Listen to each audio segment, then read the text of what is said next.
was a recent and terrifying invention. It was the silence of a graveyard. The Resolute, a Gellian deep space exploration vessel, was a masterpiece of bioengineered technology. Its hull was not metal, but a living, chitinous plate, grown over centuries. Its systems pulsed with photonic fluids, not crude electricity.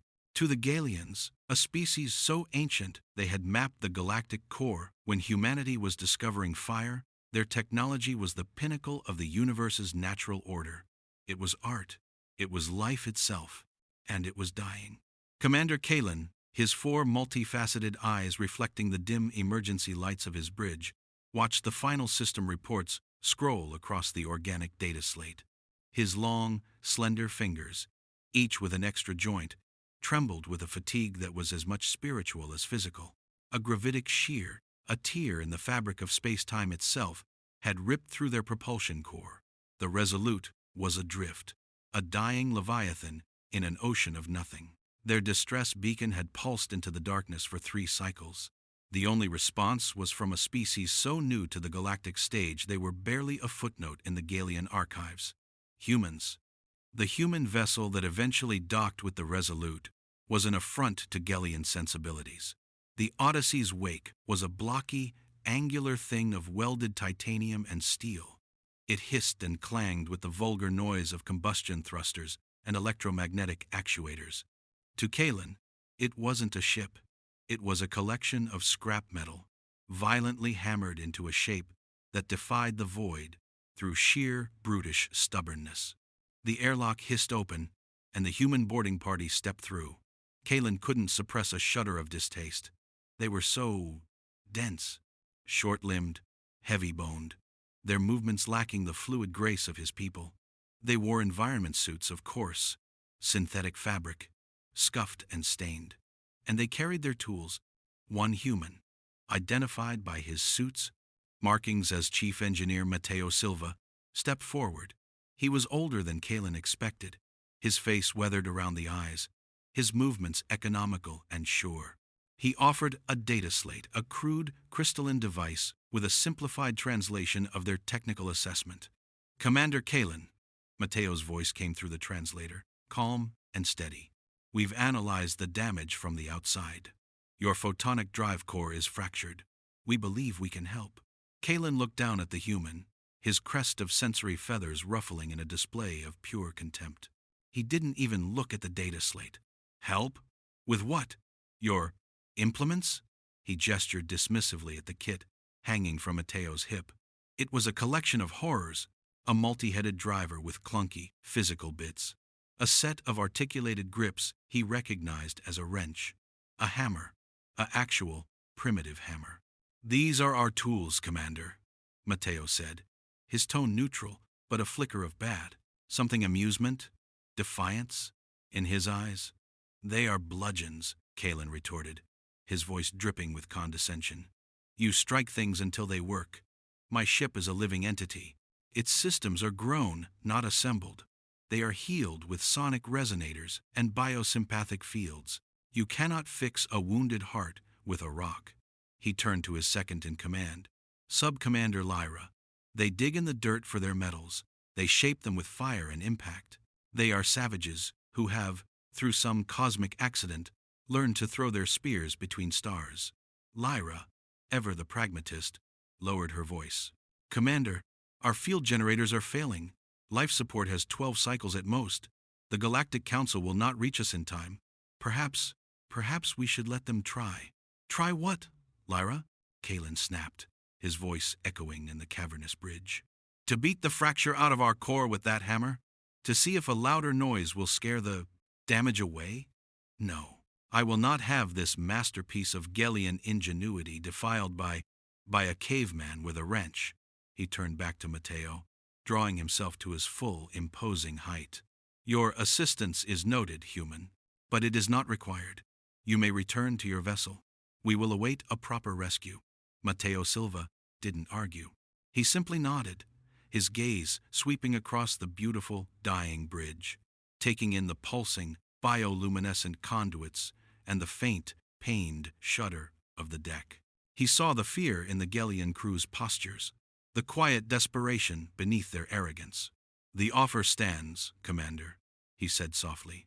"That fracture is propagating. You don't have 12 cycles. You have 3. He turned and led his team back to the airlock. The clanking of their boots on the organic deck plating, a final, jarring insult.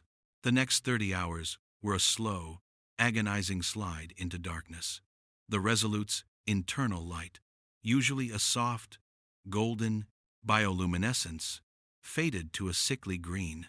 The air, once scented with subtle pollens, grew thick and stale as the atmospheric processors faltered. The gentle, rhythmic hum of the ship's heart became a labored, stuttering gasp. Kalen stood on the bridge, a statue of despair. His pride was a cold stone in his stomach. Reports flooded his data slate. Secondary systems were failing. The crew's morale was shattered. They were dying, and they were doing it with perfect Gellian dignity. It was Sub-Commander Lyra who finally broke the silence.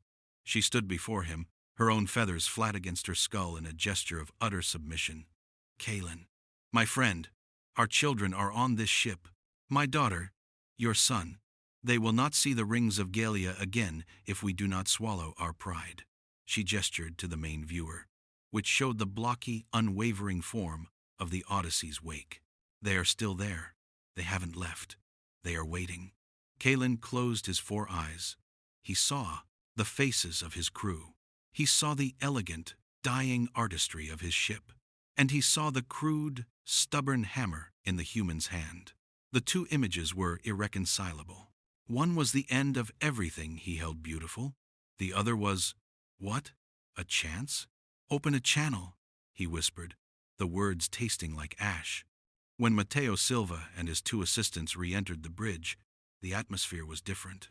The contempt was still there, but it was now overshadowed by a palpable, Gallian shame. "The fracture is in the primary photonic conduit, 3 decks down," Kalen said, his voice hollow. He pointed to a schematic that looked more like a neural network than an engineering diagram. "It is a wound. Our sonic resonators cannot achieve the required frequency to stimulate regeneration. The crystal lattice is shattered." Mateo studied the schematic, his brow furrowed. He traced the path of the conduit with a gloved finger. "It's like a broken bone, a compound fracture. You can't just hum at it." "A bone?" Kalen asked, confused. "A structural component of our bodies," Mateo explained. "When it breaks badly, you have to go in, clean out the fragments, and set it straight before it can heal." Kalen stared at him. The analogy was barbaric, but disturbingly apt. "And how do you set a conduit of solidified light?" Mateo patted the wrench on his hip. "With the right tools." What followed was a spectacle that would be seared into the memory of every Gallian on the Resolute. Kalen and his senior engineers, their sonic resonators and field emitters in hand, followed the humans down to the drive core chamber. It was a cathedral of light, or it had been. Now, a jagged, dark scar ran through the central conduit, a black lightning bolt frozen in time. The air crackled with escaped photonic energy. The Gellians stood back, their tools held ready, their postures radiating doubt. Mateo didn't even look at them. He and his team moved with a quiet, focused efficiency that was entirely new. This wasn't the clumsy clanking of their arrival. This was a dance. "Jessica, I need a spectral analysis of the fracture plane," Mateo said, his voice calm. A younger engineer, her red hair tied back in a practical braid, aimed a handheld scanner at the conduit. It beeped and whirred, projecting a complex wireframe model into the air. "The lattice is completely compromised for about 4 meters, Chief. Multiple microfractures spreading into the tertiary emitters." "Right. Ben, we need a stable platform. The Gellian deck plating is too flexible." Ben, a mountain of a man, nodded. From their kit, they didn't withdraw a biofield generator.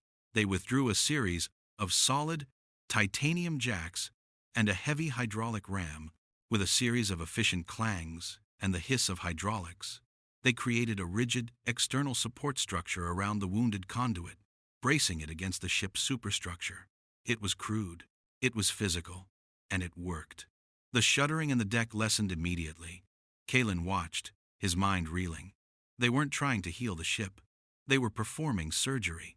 Brutal, effective, emergency surgery. Their resonance fields are useless here, Matteo said, pointing to the scanner display. The frequency is wrong. The crystal isn't vibrating as a single unit anymore.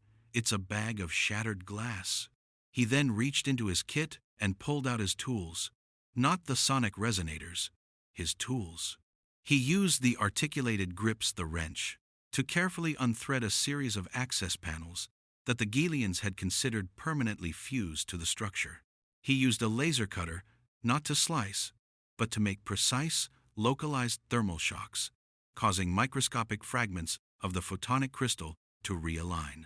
He used a device that emitted a powerful, localized magnetic field to pull out metallic impurities that had been ejected from the core during the rupture. But the masterstroke was the hammer. Kalen gasped as Matteo pulled it from his belt. "Stop! You'll shatter it completely!" Matteo ignored him. He placed a finely tuned acoustic sensor against the conduit. He listened, his eyes closed, his head cocked. He was listening to the ship, to its pain. Then, with a precision that was breathtaking, he tapped the conduit. Not a strike, a tap, a gentle, resonant ping. He moved a few centimeters, listened, and tapped again.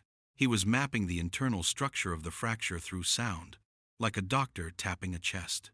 He found the spot, the key stress point. He nodded to Ben, who adjusted the hydraulic ram, applying a minute-specific pressure. "The sonic resonance you were using was too high frequency," Matteo explained, his eyes never leaving his work. "It was just making the fragments vibrate harder, grinding against each other. You need a low-frequency impulse, a fundamental shock to reset the primary lattice." He raised the hammer. Kalen flinched. Matteo brought it down. It was not a wild blow. It was a single, perfect, controlled impact. A deep, resonant boom echoed through the chamber. For a moment, nothing happened. Then, a ripple of golden light flowed through the dark scar in the conduit. The black lightning bolt began to shrink, the edges knitting together as the fundamental crystal structure realigned. The photonic fluid within, which had been leaking into the chamber, reversed its flow, surging back into the conduit with a triumphant roar of restored energy. The lights on the bridge above flickered, then blazed with their former golden glory. The hum of the ship returned, not a stutter, but a deep, powerful, steady thrum. The Resolute was alive. Silence returned to the drive chamber, broken only by the healthy, vibrant hum of the core. The Gelian engineers stood frozen, their sophisticated, unused tools hanging from their hands. They stared at the human, at the simple steel hammer he was, calmly returning to his belt, as if it were the most sacred relic in the galaxy. Commander Kalen took a step forward. His arrogance was gone, replaced by a profound, humbling awe. He looked at Matteo Silva, at his weathered face, his calloused hands, his simple, effective tools. You did not heal it," Kalen stammered. "You commanded it. You spoke to it in a language of force and resonance we never understood." Matteo wiped a smear of grime from his brow. "A tool is just a thing, Commander. It's the mind and the hand that holds it. You see a hammer as something for breaking. I see it as something for making, for fixing. It's about knowing where to hit and how hard. It's about understanding the nature of the problem, not just the theory behind it." He looked around the beautiful, now living chamber. "Your ship is a masterpiece, but even masterpieces can break. And sometimes, you don't need a poet to fix it. You need a mechanic." Kalen bowed his head. It was a gesture of deep respect, one Galian reserved for master artisans and elders. He had been so blinded by his own technological elegance that he had failed to see the raw, pragmatic genius standing before him. Humanity didn't conquer the universe through finesse. They stubbornly refused to be defeated by it. They didn't have the best tools. They made their tools work for them in ways no one else could imagine. As the human team prepared to leave, the Galian crew lined the corridor, their heads bowed in silent tribute. The Resolute was not just saved, it had been taught a lesson in humility and resilience. From that day forth, a new saying entered the Galilean lexicon, a phrase spoken with reverence, not contempt, the human fix. It meant a solution that was inelegant, brutal, and utterly, perfectly effective. The galaxy was filled with species of immense age and wisdom, with technology that bordered on magic. But as the Resolute powered up its drives and prepared for the journey home, Commander Kalen knew the truth. He had looked into the heart of humanity and seen not savagery, but an unbreakable will. A will that could take a simple piece of steel and command a starship back to life. And for the first time, the galaxy understood what it truly meant to be human. If this story of ingenuity and resolve moved you, subscribe for more tales of human stories from the stars. The void between stars is not silent. It thrums with the echoes of ancient cataclysms and the gentle push of stellar winds. But in the Argoth sector, the silence